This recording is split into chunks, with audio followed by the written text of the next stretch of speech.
Hello, this is lesson 8.2, 7th grade, geometric drawings. We'll be working from page 243 to 246. So if you need to pause the video to get your math book, go ahead and I will meet you in a moment.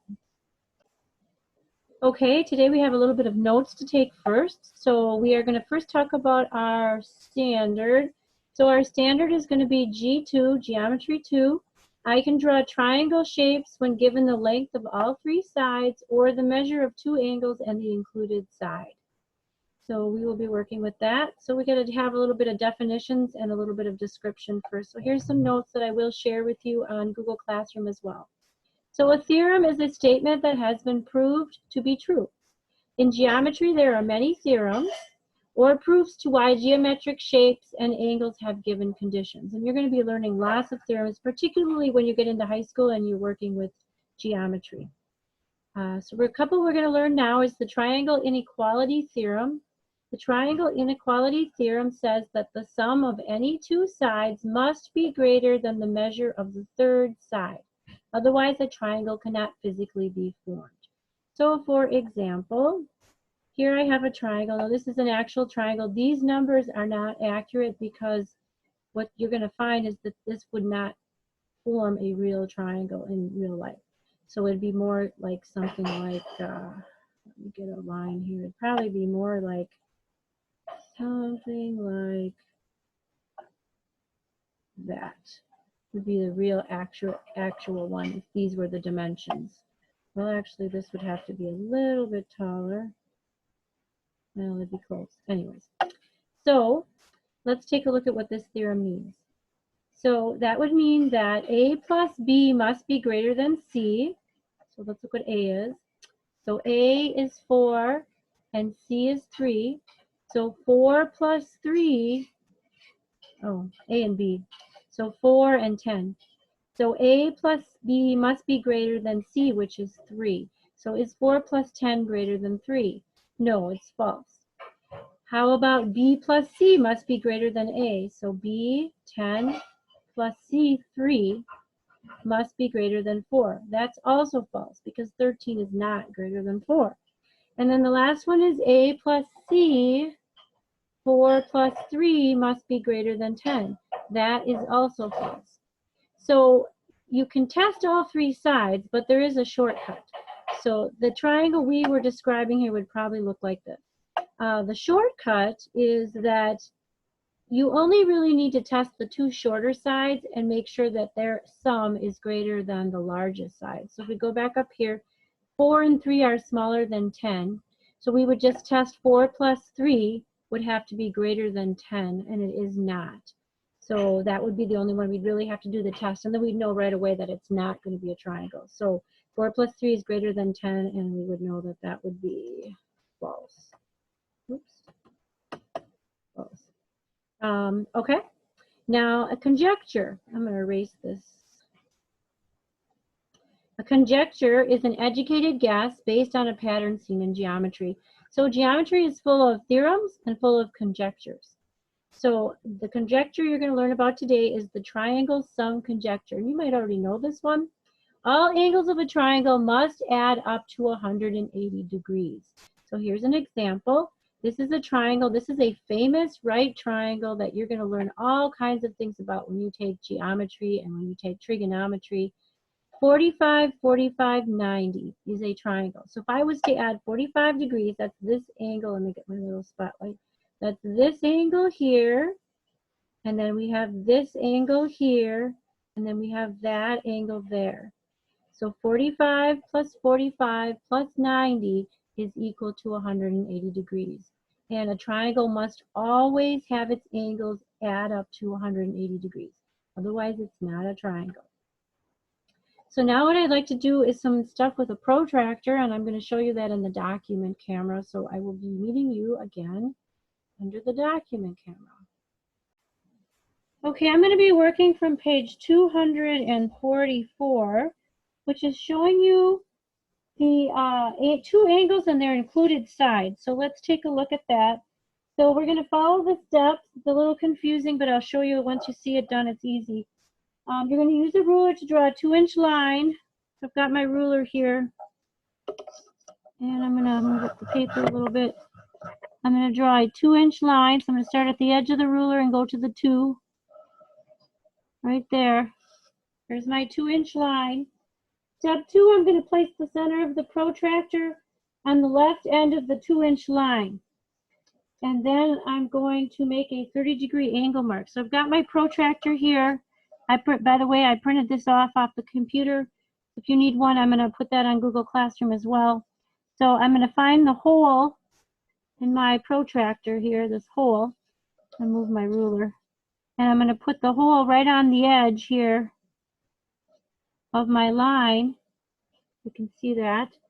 And I'm going to measure out a 30-degree angle. So a protractor has measures on the inside and on the outside. We want to find the inside 30-degree. So 30 is less than 90. 90 is this one right here. It's straight up and down. It's a perpendicular line. It makes an L any direction. This one, 30, is going to be less than 90. So I should end up not using a different 30 over here, because then I'd have a huge angle that's way past 90. So I want to measure it right about there. I put a little dot there. And then I can connect my dots from my edge of my line to my dot, like that. That is my 30-degree angle. Now the next step says draw a line connecting the left side of the 2-inch line. We did that to the 30-degree mark. This is the 30-degree angle, which we have. Step 4 is to repeat step 2 on the right side of the triangle to construct the 80-degree angle. So now we want to start at this part. So we want to put our protractor right there at the edge of the other side of the line, and we want to mark our 80-degree. And now we're going to use the outside one, because we won't want to be up to 90, because 80 is less than 90. So we're going to use this one right here. Here's my dog. We haven't discovered yet, he barks all the time. So now I'm going to connect the dots. This one is going to be my 80 degrees. And step 5 is the side of the 80-degree angle and the side of the 30-degree angle will intersect. Here is our intersection point. Intersection point right there. This is the triangle one with angles of 30 and 80 and an included side. So the included side. So here is my angle. Here is my other angle. This side right here is the included side. That means it's the side between the two angles that I measured. This side of the triangle is not an included side because it's not between these two angles. This is not an included side because it's not between these two angles. Now, what would this measurement, what would that angle's measurement be? You don't even have to use a protractor, because remember our theorem or our conjecture, that was called the triangle sum conjecture. We know that 30 plus 80 plus the missing angle, must add up to, well, you can't see that. 30 plus 80 plus the missing angle, degrees, must add up to 180 degrees. So it's pretty easy to figure that out. 30 plus 80, 110, right? And then 180 minus 110 will give you the missing angle. So 180, sorry, my arm's there, minus 110 should give you a 70-degree angle. So let's see if we're right. Let's see if this angle is 70. So if we put it right on there, we have to have our line, to have it lining up with at least one of the sides, which it is. And this angle should point to about 70. And there it is. There's 70. See the 70 mark right here? Points to 70. So We can add it up, or we can use our protractor to discover that it really is 70 degrees. Okay?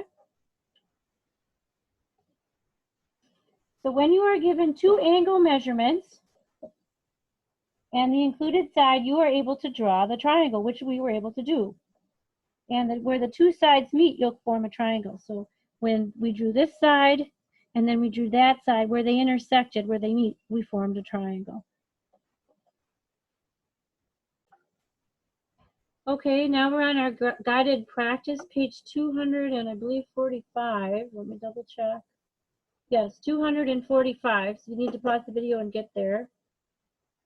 Okay, we're going to do the problems on this page, and you're going to find it's not too hard. I think you're going to like this. Tell whether each figure, let me grab this.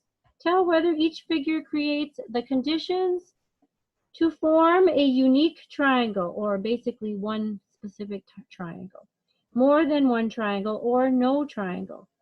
So we're going to look at our conditions.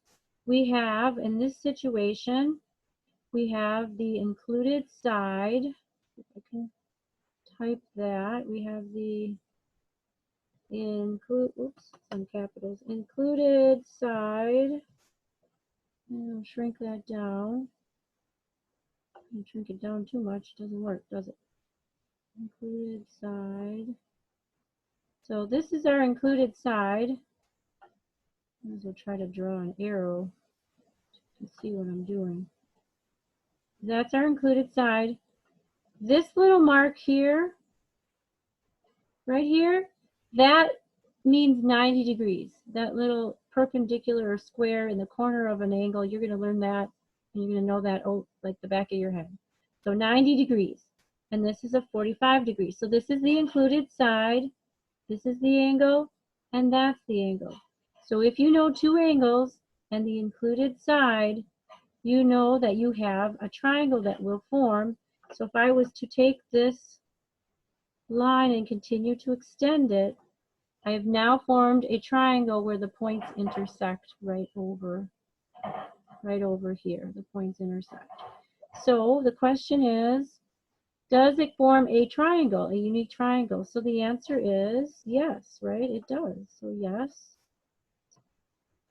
a unique triangle is formed. That's probably more than I need to write because it won't all fit. It's going to cover up my other stuff. So I'm just going to write yes, so we don't cover up the other stuff. Okay, number 2, you're not given any angles. So now you're going to use your, and I got to turn my page back, your triangle inequality theorem.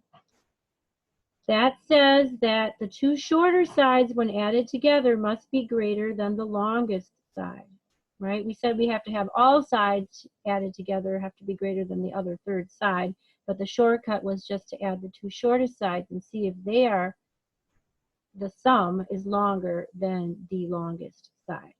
So let's try to put that in numbers for a minute. So our shortest sides are which ones? Well, we have a 3 centimeter one and a 4 centimeter one and an 11 centimeter one. The two shortest ones are exactly 4 and 3. So 4 plus 3, the sum of 4 plus 3 must be greater than the sum of the third side, which is 11. So let's see if that holds true. Is 4 plus 3 greater than 11? 7 greater than 11. That is a false statement. So a triangle has not formed. And you can tell that a triangle has not formed because nothing's connected, right? You can kind of just see that. But if they were only to give you numbers, and I know like on the ACT, you're going to get a question like this for sure.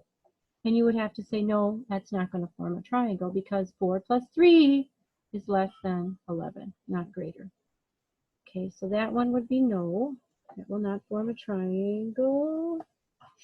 So, okay, and now number 3. Let's take a look. What do we got? Well, we have an angle, and an included side. The included side is the one between the angles. The included side. You're going to learn all about included sides as we go more and more into geometry. So let's see. Will this form a triangle at some point? We have little arrows showing that the line's going to keep extending, right? So let's extend it and see what happens. You can probably already tell, right? If I extend this one, it's going to form a triangle at the intersection point, correct? So will it form a unique triangle? Absolutely. The answer is yes. It will form a unique triangle. Yep. And number 4, let's move this over. Number 4, here they are just giving you the lengths of the sides. So they're not showing you the picture this time. Just like I said, the ACT will give you something like this with 3 numbers. So let's write it over here. We have 6 centimeter, 12 centimeter, and 7 centimeter. Which are the 2 shortest sides? 6 centimeters plus 7 centimeters. And that has to be greater than, greater than the longest side, 12. So let's see if that's true. 6 plus 7, 13, greater than 12. Is that true? Yes, that is true. So we know that, yes, that will form a triangle. So that one is a yes, that will form a triangle. So number 5 says describe lengths of 3 segments that could not be used to form a triangle. So any numbers you pick where A plus B turns out to be less than C will make that a false statement, right? You can't have A plus B being less than C. So let's pick 2 numbers, or 3 numbers, I should say. So we could pick 4 plus 5. And to make it a false statement, we would normally say would have to be bigger than, let's say, 10. Okay? We know that's a false statement. So we picked 2 numbers that added together that made a false statement. So our A plus B is really less than our C line, or our C side. So that would be how you would do it. Okay, I want to clear my drawings and roll up a little bit here. 6 and 7 now. Your homework is going to be doing 6, 7, and 8, plus I'm going to have you do some IXL because there's not a lot of extra work and practice on this particular lesson. So I want you to get some actual visual practice with these concepts on the IXL. So number 6, I'm going to just give you some hints. For number 6, on a separate piece of paper, try to draw a triangle with side lengths of 3 and 6 centimeters and an included angle of 120 degrees. Determine whether the given segment and angle produce a unique triangle, more than one triangle, or no triangle. So your hint is to draw it out. Draw it out. Use a protractor. You can print the one off that I've got on the Google Classroom if you don't have a protractor there with you at home. So give that one a try. Number 7, a landscape architect submitted a design for a triangle-shaped flower garden with side lengths of 21, 37, and 15 feet to a customer. Explain why the architect was not hired. So again, you're going to think of the,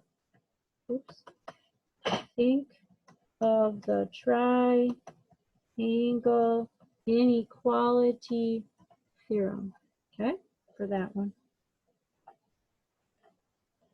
Okay, and then number 8 is actually on page 246, so I can bring that one up. Should be able to bring that up. 246. So just number 8 at the top there. And that says, the angles in an actual triangle-shaped traffic sign all have measures of 60 degrees. The angles in a scale drawing, now remember a scale drawing from our last lesson, is a miniature of the original sized item or object. So a scale drawing of this sign, maybe this yield sign on the right there, all have measures of 60 degrees also. Explain how you can use this information to decide whether 3 given angle measures can be used to form a unique triangle or more than one triangle. So here's what they're asking. Sounds a little confusing, but it's not really as bad as it sounds. So you're going to want to, oh, it keeps going capital. You want to think about the size of the actual traffic sign and the size of the scale drawing. They both have the same angle measures. So now the question is, do you have one triangle or more than one triangle, all with the same angle measures? Okay, so that's what you got to think about. That's what the question's asking you, basically. So that would be number, oops, that would be number 8, a hint for number 8. And then I just want to bring up the IXL here. Save this. So I wanted you to do two-dimensional figures. We got to find two-dimensional figures here. Okay, so here it is, two-dimensional, oh, you can't see that. Oh, yeah, you can. Two-dimensional figures, and I want you to do number 4, triangle inequality. Okay? You can do the others if you want. Feel free to do as many as you want. Remember, we have that contest going on. $25 first prize, 15 second prize, 10 third prize. Cash is cash, right? So anyways, number 4, triangle inequality. I do want you to complete that as part of your homework. You only have 3 questions to do independently, and then these triangle inequalities will really help you. So that's working on the triangle inequality theorem. So this is a shorter video because it's a little bit of a shorter lesson, and we will see you on the next lesson. So have a good day. Bye.